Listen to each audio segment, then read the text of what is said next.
Salut, salut, bonjour, bonjour. Willkommen zurück zum neuen Video. Ich bin zurück aus dem Militär und ja, da wir in den letzten Wochen noch ein paar Corona-Fälle hatten, müssen wir jetzt alle zusammen in Quarantäne. Schauen wir doch mal, was in diesen 2 Wochen alles so passiert. Und zwar tun wir den Schokostuhl, den ich mal in der Schule gebastelt habe, customizen.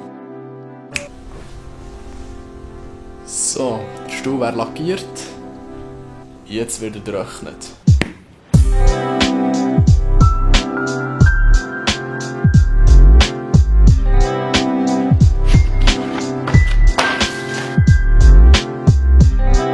Als nächstes wird der Schokostuhl Space Blau angemalt.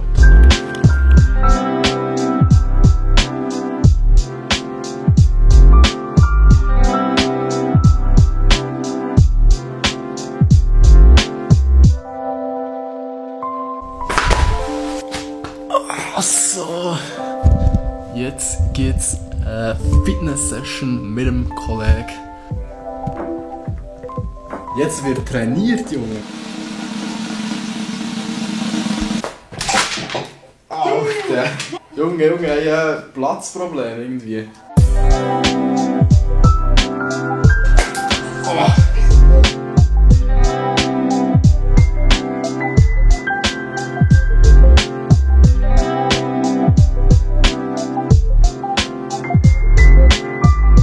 Fenster auf!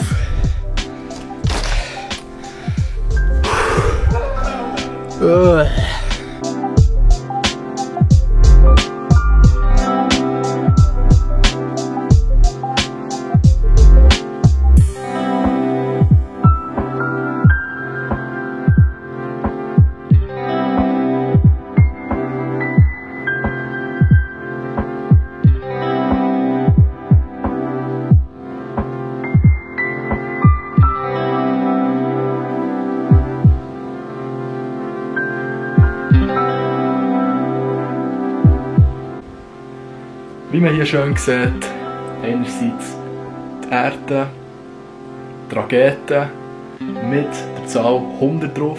Das Ziel ist, 100 Subscriber zu erreichen demnächst und hier auch noch das Schweizer Kreuz drauf, um hier mal die ganze Schweizer YouTube-Szene ein bisschen zu pushen und vorwärts zu bringen, Richtung Himmel. Und ab jetzt immer, wenn ich neue Videoideen brauche oder ein bisschen kreativ sein, sitze ich genau auf diesen Stuhl, um mich ein bisschen zu inspirieren. Ja, schauen wir mal, wie viele kreative Ideen mir der Stuhl gibt und wie lange es noch geht, bis die 100 Abonnenten erreicht sind. Falls ihr noch nicht abonniert habt, unbedingt jetzt mal erledigen. Und wenn euch das Video gefallen hat, gerne noch ein Like da, ihr wisst, wie es läuft. Bis zum nächsten Mal.